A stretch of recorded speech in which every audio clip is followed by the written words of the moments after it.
India की history में एक टाइम ऐसा भी आया था जब हमारे देश के प्राइम मिनिस्टर नरेंद्र मोदी जी एक सिख बनकर रहने लगे। रीजन था खुद की आइडेंटिटी को छुपाना ताकि कहीं पुलिस उन्हें अरेस्ट ना कर ले, ठीक वैसे ही जैसे कि इन सभी लीडर्स को अरेस्ट किया गया था।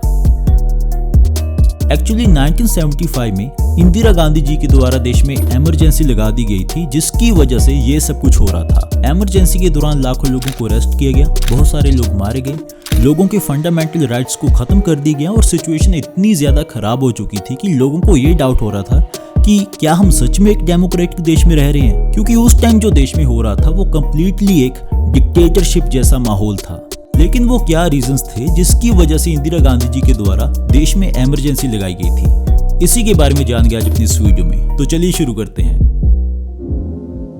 सबसे पहले जानते हैं कि देश में इमरजेंसी लगा देना या फिर देश में स्टेट ऑफ इमरजेंसी डिक्लेयर कर देना, इस बात का मतलब क्या है। तो बेसिकली स्टेट ऑफ इमरजेंसी ऐसे टेम्परेरी रूल्स होते हैं जिनको तब इम्प्लीमेंट किया जाता है जब देश में क्रिटिकल, डेंजरस या फिर डिफिकल्ट सिचुएशन पैदा हो चुकी हो, जैसे कि किसी देश के साथ वॉर शुरू हो जाना, इकोनॉमिक क्राइसिस का होना, नेचुरल डिजास्टर का होना, या फिर देश में इंटरनल कॉन्फ्लिक्ट्स का शुरू होना, जैसे कि दंगे, प्रोटेस्ट्स या civil unrest. State of emergency के दौरान गवर्नमेंट के पास ऐसी स्पेशल पावर्स आ जाती हैं जिनका यूज करके गवर्नमेंट वो सब कुछ करना भी शुरू कर देती है जो कि आप एक डेमोक्रेटिक देश में रहते हुए सोच भी नहीं सकते। और इसका क्या मतलब है वो आप इस वीडियो के एंड तक समझ जाओगे। Okay, let's start with Indira Gandhi. 1966 में इंदिरा गांधी देश की प्राइम मिनिस्टर बनती हैं और इस टाइम के दौरान इंडिया में गरीबी बहुत ज्यादा थी। रिसेंटली यानी 1962 में ही इंडो चाइना वॉर में इंडिया की हार हुई थी और इस वॉर की वजह से इकोनॉमिकली इंडिया को बहुत ज्यादा नुकसान हुआ था और इस टाइम के दौरान इंडिया काफी हद तक वेस्टर्न एड पर डिपेंडेंट था। 1969 में इंदिरा गांधी पूरी बैंकिंग इंडस्ट्री को नेशनलाइज करने के लिए बैंकिंग कंपनीज ऑर्डिनेंस अनाउंस करती हैं, जिनमें इन 14 बैंक्स को नेशनलाइज किया जाता है। लेकिन इंदिरा गांधी का ये ऑर्डिनेंस इन प्राइवेट बैंक्स के शेयर होल्डर्स के लिए सही नहीं था, इसलिए सेंट्रल बैंक ऑफ इंडिया के डायरेक्टर रुस्तम कैवास जी कूपर सुप्रीम कोर्ट में केस फाइल करते हैं और कोर्ट के द्वारा इंदिरा गांधी के उस ऑर्डिनेंस को रिजेक्ट कर दिया जाता है। लेकिन सुप्रीम कोर्ट के इस डिसीजन को रिवाइज करने के लिए अगले साल इंदिरा गांधी की गवर्नमेंट कॉन्स्टिट्यूशन में अमेंडमेंट कर देती है, जिसकी वजह से इन बैंक्स को नेशनलाइज कर दिया जाता है। ऐसा ही एक और केस प्रीवी पर्स को लेकर भी हुआ था। प्रीवी पर्स वो पेमेंट्स होती थी जो कि प्रिंसली स्टेट्स की फैमिलीज को दी जाती थी।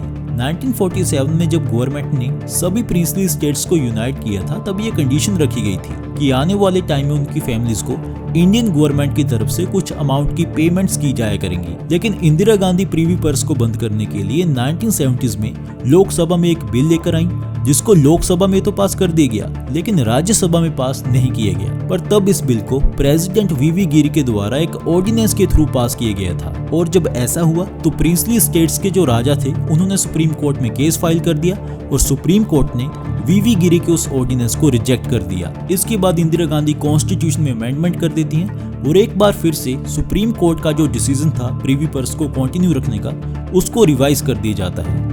अब आप यहाँ पर देख सकते हो कि कैसे इंदिरा गांधी और सुप्रीम कोर्ट के बीच एक तरह से पावर डोमिनेंस की लड़ाई चल रही थी। तो चलिए अब बात करते हैं 1971 की इलेक्शंस के बारे में। 1971 में पार्लियामेंट्री इलेक्शंस होने वाले थे और सभी पॉलिटिकल पार्टीज की तरह कांग्रेस के द्वारा भी कैंपेनिंग की जा रही थी, जिसमें उन्होंने कई सारे इश्यूज पर बात की, जैसे कि देश में डेवलपमेंट करना, लैंड रिफॉर्म्स करना और सोशल इनइक्वालिटी को खत्म करना। लेकिन इन सब के अलावा इस कैंपेनिंग में इंदिरा गांधी का एक फेमस स्लोगन भी था, गरीबी हटाओ। अब क्योंकि इंडिया में गरीबी बहुत ज्यादा थी, इसलिए मेजॉरिटी ऑफ लोग खुद को इस स्लोगन के साथ रिलेट कर पा रहे थे और ये स्लोगन उन लोगों के दिमाग पर एक डीप इम्पैक्ट डाल रहा था कि बस अब गरीबी खत्म हो जाएगी। 1971 में रायबरेली से लोकसभा इलेक्शंस होती हैं, जिनमें Indira Gandhi main opposition leader Raj Narain के अगेंस्ट 518 में से 352 सीट्स जीत जाती हैं। इन इलेक्शंस में जीत जाने के बाद इंदिरा गांधी की गवर्नमेंट ने देश की इकोनॉमिक हालत को अच्छा करने के लिए काफी सारा काम भी किया, जैसे कि सरप्लस लैंड को गरीब लोगों में डिस्ट्रीब्यूट करना, उनको सब्सिडाइज्ड रेट्स पर बेसिक फूड प्रोवाइड करना और एंटी पॉवर्टी प्रोग्राम शुरू करना, जिनमें लोगों को नौकरियां दी गई। पर इतना सब कुछ करने के बाद भी 1973 तक आते आते इंदिरा गांधी की पॉपुलैरिटी कम होनी शुरू हो चुकी थी। लेकिन क्यों? तो इसके पीछे कई सारे रीजंस थे। जैसे कि बांग्लादेश लिबरेशन वॉर में इंडियन आर्मी की इन्वॉल्वमेंट, 1972 में मॉनसून सीजन के दौरान बारिश का ना होना और 1973 में ऑयल क्राइसिस का होना। चलिए इनके बारे में एक एक करके समझते हैं। 1971 के दौरान इंडिया और पाकिस्तान के बीच ईस्ट पाकिस्तान यानी बांग्लादेश की आज़ादी के लिए वॉर हुई, जिसमें 93,000 पाकिस्तानी सोल्जर्स इंडियन आर्मी के आगे सरेंडर कर देते हैं। बांग्लादेश आज़ाद हो जाता है और इंडिया इस वॉर में जीत जाता है। लेकिन इंडिया के लिए ये वॉर काफ़ी ज़्यादा महंगी साबित हुई, क्योंकि इस वॉर में इंडिया के बहुत सारे रिसोर्सेज यूज हुए, I mean फूड और पैसा। और ऊपर से बांग्लादेश लिबरेशन वॉर के दौरान लगभग 10 मिलियन रेफ्यूजीज इंडिया में एंटर कर गए थे, यानी कि अब उन 10 मिलियन लोगों के सर्वाइवल के लिए भी इंडिया के ही रिसोर्सेज यूज हो रहे थे। और अगर हम बात करें साल 1972 की, तो उस साल इंडिया के कई सारे रीजन्स में बहुत ज्यादा सूखा पड़ा। मॉनसून सीजन में बारिश नहीं हुई, जिसकी वजह से एग्रीकल्चर प्रोडक्शन भी काफी लो रहा।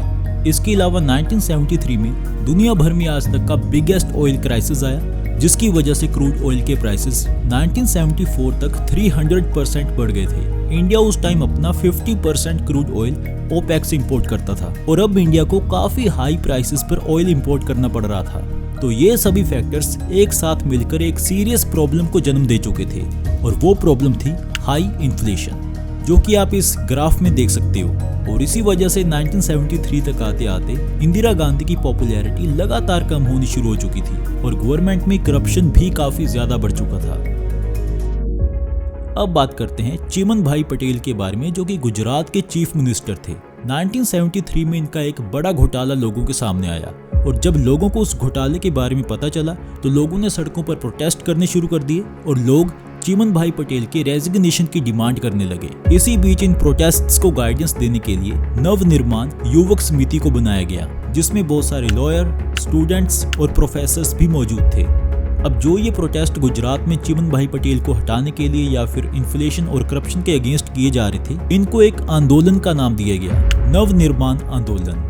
ये आंदोलन इतना ज्यादा पावरफुल साबित हुआ कि इसकी वजह से इंदिरा गांधी ने प्रेशर में आकर चिमन भाई पटेल को रिजाइन करने के लिए बोला। इसके बाद गुजरात असेंबली को डिसॉल्व कर दिया गया और फ्रेश इलेक्शंस अनाउंस किए गए। इस आंदोलन के दौरान लगभग 100 लोग मारे गए और 8,000 लोगों को अरेस्ट किया गया।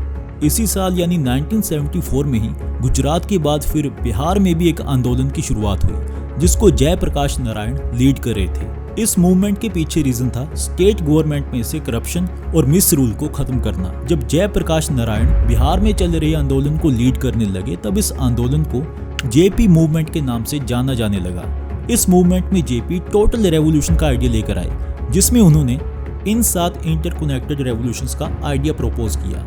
जेपी ने बिहार में लोगों को पीसफुल प्रोटेस्ट करने के लिए बोला, लेकिन धीरे धीरे ये प्रोटेस्ट काफी ज्यादा वायलेंट हो गए और जेपी मूवमेंट का फोकस टोटल रेवोल्यूशन से शिफ्ट होकर बिहार में कांग्रेस गवर्नमेंट को डिसॉल्व करना हो गया। और इंदिरा गांधी के द्वारा इस मूवमेंट को एक foreign funded anti national movement कहा जा रहा था। लेकिन जैसे गुजरात में इंदिरा गांधी ने प्रेशर में आकर गवर्नमेंट को डिसॉल्व कर दिया था, वैसे बिहार के मामले में वो प्रेशर में नहीं आई और वो अपने डिसीजन पर अड़ी रही कि वो गवर्नमेंट को डिसॉल्व नहीं करेंगी। इसके बाद जयप्रकाश जेपी मूवमेंट को बिहार से बाहर बाकी स्टेट्स में भी स्प्रेड करने लगे।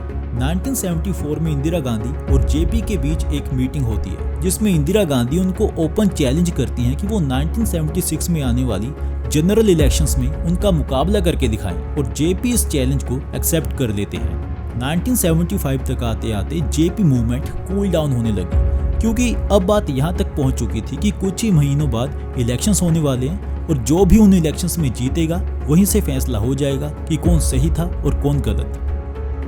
तो चलिए अब बात करते हैं इलाहाबाद हाई कोर्ट की जजमेंट के बारे में, जो कि इंदिरा गांधी के अगेंस्ट दी गई थी।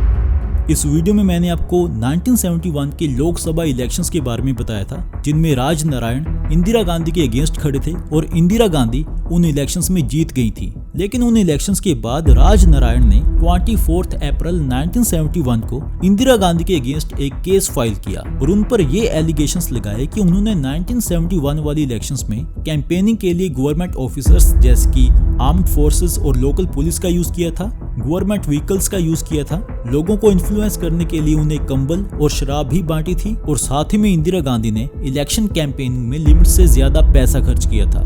यानी कि 35,000 रुपीज से ज्यादा।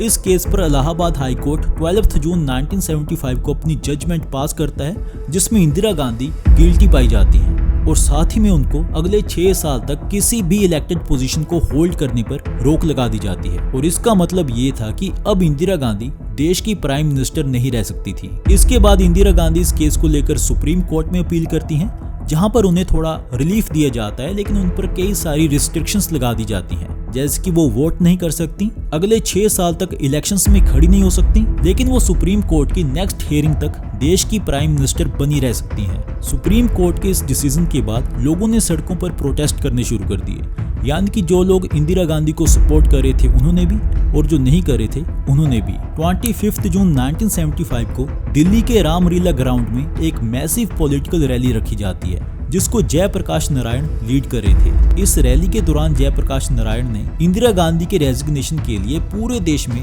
सत्याग्रह की अनाउंसमेंट की और साथ में उन्होंने आर्मी, पुलिस और गवर्नमेंट एम्प्लॉयज को गवर्नमेंट के द्वारा दिए जाने वाले अनकॉन्स्टिट्यूशनल एंड अनएथिकल ऑर्डर्स को मानने से इनकार करने के लिए बोला। और यही रैली वो की इवेंट बनी जिसकी वजह से इंदिरा गांधी इंडिया में स्टेट ऑफ इमरजेंसी डिक्लेयर करने वाली थी।